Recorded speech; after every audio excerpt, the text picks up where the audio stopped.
వివరాల్లోకెళితే కర్ణాటకలోని ధర్మస్థలలో పంగల అనే విలేజ్లో చంద్రప్ప గౌడ, కుసుమతి అనే దంపతులు వ్యవసాయం చేసుకుంటూ తమ పిల్లల్ని పోషించేవారు. అందులో పెద్దమ్మాయే సౌజన్య. చదువుల్లో చురుగ్గా ఉన్న సౌజన్య ఉజ్జిరిలోని ఎస్డిఎం కాలేజీలో ఇంటర్ సెకండ్ ఇయర్ చదువుతుండేది. అలా 2012 అక్టోబర్ 9న ఆ ఊర్లో జాతరున్న కారణంగా ఆ రోజు సౌజన్య ఇంటికి త్వరగా వెళ్లాలని ఉదయం 7:30 గంటలకే కాలేజీకి వెళ్ళింది. ఇక ప్రతిరోజు 12 గంటలకే పూర్తయ్యే తన క్లాసెస్ ఆ రోజు మాత్రం స్పెషల్ క్లాసెస్ ఉన్న కారణంగా మధ్యాహ్నం 3 గంటలయింది. అలా క్లాస్ అయిపోగానే సౌజన్య తన ఫ్రెండ్స్తో మాట్లాడుకుంటూ బస్ ఎక్కి 3:15కి నేత్రావతి బస్ స్టాప్లో దిగి తన ఫ్రెండ్స్ అందరికీ బాయ్ చెప్పి ఇంటికి బయలుదేరింది.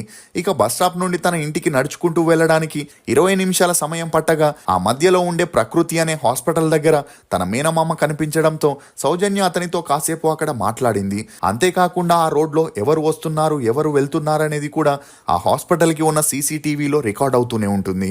నేను ఈ పాయింట్స్ ఎందుకు చెప్తున్నాననేది ముందు ముందు మీకే తెలుస్తుంది. ఇక అలా సౌజన్య మేనమామ తనతో 2 నిమిషాలు మాట్లాడి వెళ్ళిపోయాక సౌజన్య కూడా తన ఇంటికి బయలుదేరింది.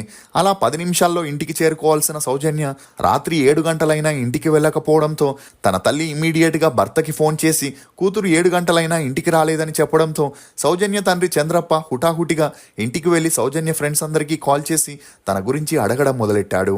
అందుకు వారు సౌజన్య మధ్యాహ్నం 3 గంటలకే బస్ దిగిందని, ఈ పాటికే ఇంటికి రావాల్సింది అని చెప్పడంతో చంద్రప్పకి అతని భార్యకి ఆకాశం తలపై వచ్చి పడినట్లయింది.